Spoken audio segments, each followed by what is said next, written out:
Hey guys, Phil here. Hope you're all well. What you're looking at in front of you is a fully working Sony PlayStation. Yep, no repair today. In this video I'm going to be installing a mod, and it's this thing here. I'm going to be installing an xStation. Now you may say I've already got an xStation install video on my channel. That was in a 55,000 series PlayStation that had a PU-8 motherboard. This is a 1000 series PlayStation with a later revision PU-8. So yeah, I'm going to be installing an xStation. While I'm there, I'm also going to be installing Consoles Unleashed excellent in-game reset board. So if you stick around, I'll crack on with that. Time to get inside this PlayStation, so flip it over, and what you'll see on these early revisions there are 5 screws. On later revisions there's 6, but on this one there's 5 because it's an early revision. So there's one here, there's one here, there's one here, there's one here, and the final one is just here. Remove those. I can flip the system over and then take off the top lid. What I obviously want to do is get down to the motherboard and start working on that. So the first thing I want to do is remove the power connector. It's very easy, it's just push fit it in, just pull it out like this, and that's the power connector out the way. The second thing I want to do is remove the actual optical block. So I'll start with a spindle motor and sled motor connector. That's very simple, that's push fitted. Now on these early revision PlayStations, the actual optical blocks Ribben cable is held in captively. On later revisions it's just push fitted, you can pull it out. So what I need to do is remove the catch, and it's very simple. You just take a pick like this and you just come one side and you lift up, there you go, and you come the opposite side and you lift up, and then you can pull out the optical blocks Ribben cable, and that's it. That's the optical block removed from the system. What I want to do next is remove player 1 and player 2, controller, a memory card port. That's very easy to do. There's a number of screws and a ribbon cable. So let's get the screws out first. There's one just here, there's one here, there's one here, there's one here, and the final one is just down here. Remove those screws and then I'll show you the ribbon cable you have to remove. That's the metal shield and the screws removed from the controller ports. There's nothing holding them in now, except for this ribbon cable here, what I talked about. And if you see it, it's just here. If we look, it's just push fitted, and it's very simple. You just grab it like this and you pull it out, and that's your controller and memory ports for player 1 and 2 removed. Time to remove the top metal shield. Now to do that, it's very easy. In fact, it's that easy. Sony tell us what screws to remove. This is why I like working on Sony equipment. They put these arrows here and tell you what screws you need to remove, but I'll go through them anyway. So there's one just here, there's one here, there's one here, there's one here, and the final one is in the middle of the shield plate, just there. Remove those and you'll be able to lift out the top shield. And the final thing to do is remove the PlayStation's motherboard. That's very simple to do. Again, it's just a matter of removing the screws. There's one here, there's one here, there's one here, and that's it. You'll be able to pull out the PlayStation's motherboard. And that's the Sony PlayStation's motherboard taken out the system to work on. Now the first thing I need to do, if I flip it over, is remove the old mod chip that's been installed, which is a shame because someone did a really nice job. So yeah, I'll get this thing out.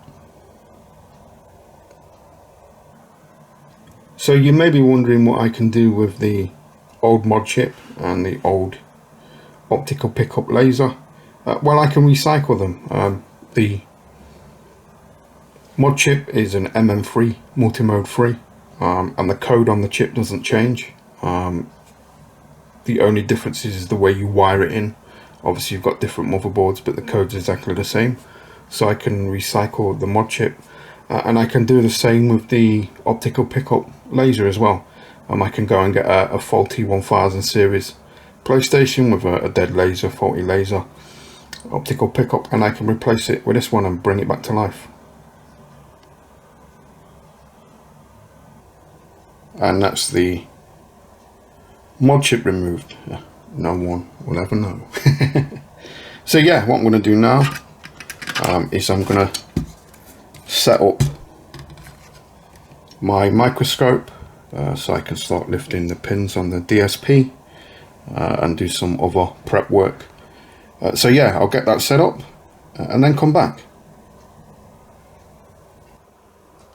And I'm all set up, ready to go. I've got my microscope set up so I can see when I'm lifting pins on the DSP, the digital signal processor. That's what the IC is that you can see on the screen.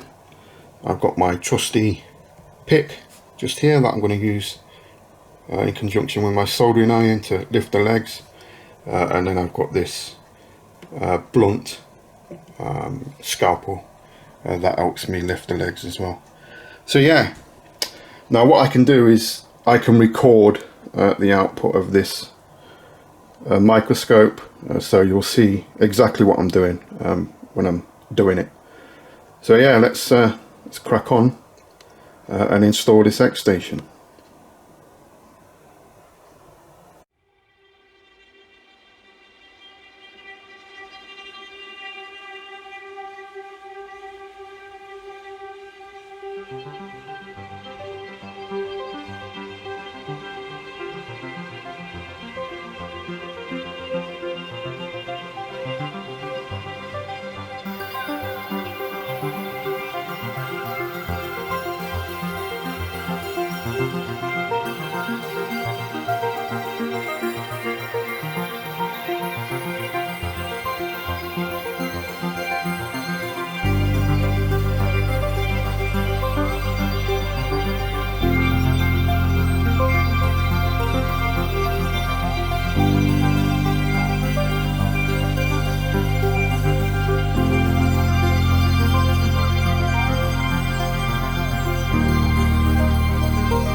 And that's all the prep work all done. Now I've got a little bit of something to say, guys. I actually did something and thought I was recording, but I wasn't. You see these 3 pads here? Well, these had resistors across them like this, and you're supposed to remove those, and I did, and I thought I was filming, but I wasn't. So basically all I did was I took my soldering iron and I just wiped off the resistors like that. So that part won't be in the video, which is, you know, teach me a lesson. Make sure I see the little red dot there in the corner that I'm recording. But yeah, I got everything else fine, it's just that bit. So yeah, what I need to do now is I need to install the quick solder board, or QSB. So yeah, I'll crack on with that and I'll make sure I'm recording it.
What I want to do now is just a preemptive strike, because I pretty much know what's going to happen. Someone's going to ask me what type of flux I'm using in the video, and this is the stuff: MG Chemicals 8351, no clean liquid flux, and as you can see it says halogen free, which basically means it's got no rosin in it. It's not rosin based, and that's why it's no clean. You can pretty much get this from anywhere. You can get this from Farnell. I think it's called Element 14 in the US. DigiKey, RS. You can even get it on Amazon, so it's not difficult to get your hands on. And all I do is I basically put it in a squeezy bottle with a fine needle tip on the end, and it allows me to apply it where I want to. Also, to give you some scale, what I'm actually working on here is, if you take a look at the needle tip, that's the needle you see in the video when I'm applying this stuff. So yeah, it's very tiny, the work I'm actually working on. But yeah, I just wanted to preemptive strike this because I just know someone's going to ask me what sort of flux I'm using. So yeah, there you go. Let's crack on with the video. And that's pretty much the xStation installed, and obviously all I've got to do now is add the Ribben cable, connect it to the QSB, a quick solder board, and then connect that to the xStation, and hopefully we've got an xStation PlayStation. But while I've got the board out like this, what I want to do now is install Consoles Unleashed in-game reset board.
And that's pretty much almost done. All I've got to do now is install the ribbon cable so I can connect it to the xStation. And that's the ribbon cable installed. It's very easy to fit, guys. You just pull the tab down, push it in till it won't go any further, and then you push the tab back in, and then that's installed. What I've done is I put a little bend in it that allows me to feed it through to the opposite side. So yeah, I'm going to get this back in the case now. One final thing I have to do before I can put the motherboard back in the case is I have to remove this post just here. The reason for that is because it files on the QSB board that's on the bottom of the motherboard now. So all I'm going to do is just come in with my side cutters and cut that off. And that's the xStation installed. Not too difficult. Same as we did with the QSB. I've just brought the cable up. You can see it's got a little kink in it like this, a little crimp here. Same again, all you do is you just pull this connector's catch out like this. You push the cable in as far as you can, and then you just push the catch back in. And that's pretty much installed. What I want to do now is speak a little bit about the Shroud / SD card extension I'm going to use. Now the reason I'm going to use something like this is because if you don't, you've got a great big whacking hole where the old optical block used to be, and obviously if you've got a shroud, it makes it look neater, more professional. Now later in the video you're going to see me printing this out on my 3D printer, because I actually do have a 3D printer, but I just wanted to point out, if you don't have a 3D printer, you can actually buy this like this from the person who designed this Shroud / SD extension. They're called Laserbit Industries. I think the guy who designed it was called Greg. I may be wrong about that. I apologize if I've got that wrong. But yeah, if you don't have a 3D printer, you can buy this from Laserbit Industries, and obviously you'll be supporting the people who actually designed this if you go and buy it. But what I'll do is I'll put a link in the description below where you can go to the Laserbit Industries and actually download the STL files, so you can print this off yourself if you want to. And also obviously I'll put a link to Laserbit Industries website where you can actually buy this actual Shroud / memory card extension. Now this one is for a 5000 series PlayStation. I'm actually printing at the moment the one for the 1000 series. That's obviously going to go into this PlayStation that I'm working on. But yeah, I just wanted to go through where you can get one of these. Also, what I'm going to do next is I'm going to talk about the different actual extenders you can get, because depending on what extender you get, depends on what hood you need to actually use and print off. But yeah, like I said, I'll point to the website where you can download the SDLs, Laserbit Industries website, and I'll also point to the website where obviously Laserbit Industries, where you can actually buy this, and obviously if you buy it, you're supporting the person who created it. So yeah, what I'm going to do next is just explain the actual extension. So if we look at the SD card extension, they generally come in two flavors. This one I've removed the actual ribbon cable from. This is a faulty head, so I removed the ribbon cable because obviously I can reuse that, but the head's faulty. But it allows me to explain what you need to do and what different hood you need to print depending on which version you get. Now if you get this one, you can see there's two wings on the side. If you get that one, you can print the one with the open back. You can see there's no, this one's got a back on it, this one's open. You can print this one for this version because obviously it's held in captively by the two tabs. But there's also this version that doesn't have the two tabs, and if you're going to use this version, you need to get this one where it's got the back support here, and it pops in, and obviously that stops you pushing it through, because obviously if I put this one there, there's nothing to support the back. So if I put the SD card in, it's just going to push this out the back. So depending on which one you get, if you get the one with the tabs, you can print the open back version. If you get the one without the tabs, you need to print this version with the back support. Just here you can see that. Now generally this one is more difficult to find. In this one you'll generally find these ones more easier to find, and these two, I'll put a link in the description down below. You get this one off Thingiverse, and this one comes with the Laserbear Industries SDL files. But yeah, I'll put links in the description below where you get these two hoods. They're identical, they're exactly the same. The only difference is this one's got a back support that supports this. But yeah, like I said, I'll put a link in the description below where you can get both of these from.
That's the 3D printed shroud and SD card extension installed. And as you can see, the PlayStation is put all back together. If we take a look at the SD mount, that thing looks almost factory. Big thanks to Greg at Laserbear Industries for, like I said, releasing the STL so we can print this thing. But yeah, I've got my SD card in there. Let's shut the lid and power on, and hopefully we get an xStation boot.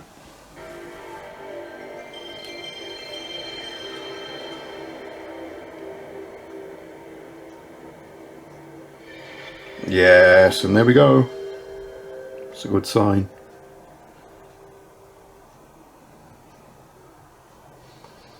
And I've got the menu set up to change to 60 Hertz, and you can still see the snowfall effect. This thing got updated. Let me have a look. Options, when was it updated? December the 5th. It's now February. So it's not been updated for a couple of months, but it's still got the old Christmas. You can see the Christmas tree out on the xStation logo. It's brilliant. Okay, let's select a game. I'm gonna pick Alien Trilogy, and we'll do a fast load. No, in fact, we'll do a full load, because then you get simulation of the full boot.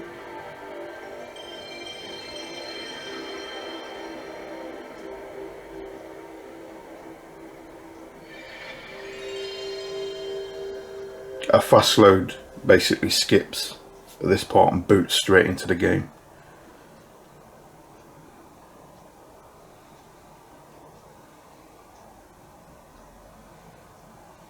And there we go.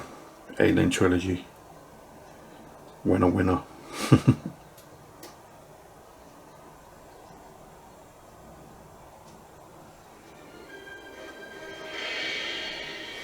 And this console will never skip again.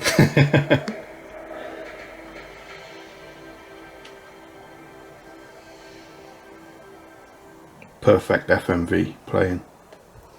No more skipping. Especially on the notorious 1000 series. Let me get to the main menu. So yeah, it is the main menu of Alien Trilogy. What I want to do now is test the in-game reset. Now this is going to be a little bit tricky because for obviously filming, I've got one end. Now what I want to do is a long reset. There's two resets you can do. A short reset, which will reset the console, and the xStation will reboot the game that you selected. And then there's a long reset, which will reset the console, but the xStation will boot into its menu, select game selection menu again. So I'm going to do a long reset. So to do that, I need to press L2 select, L2 R2, and now somehow I've got to press the X button. So I'm going to use my nose and there we go. The console has done a long reset. Now this should reset back to the xStation menu because it's a long reset. Obviously a short one will just reboot the game again. So yeah, there you go, there's the xStation menu. So the in-game reset from console unleashed is working perfectly fine.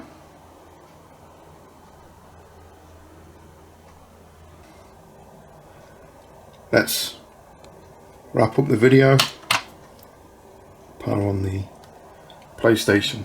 It's a little bit strange not hearing the optical block move and seeing a game boot.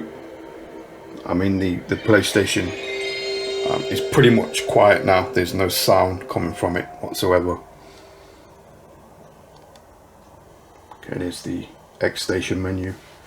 Now what I'm going to do is I'm going to pick, you can see the list of games on there. I've got something like over 200 on here, probably more. Let's go pick Resident Evil, the original Resident Evil. We'll do a full load again.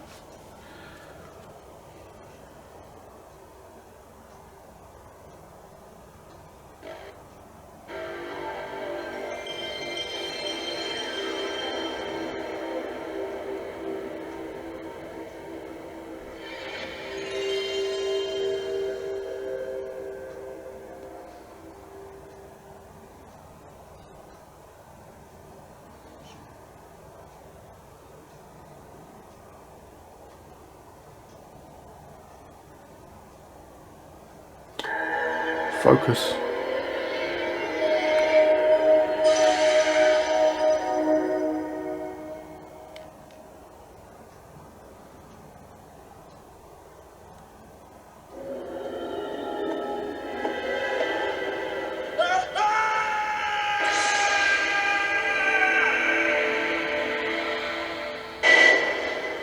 Winner, winner. So yeah, there you go guys. Hope you like this video of the xStation and the in-game reset install.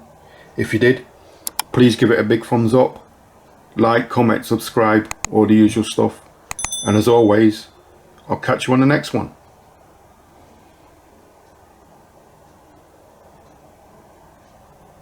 Catch you next time guys.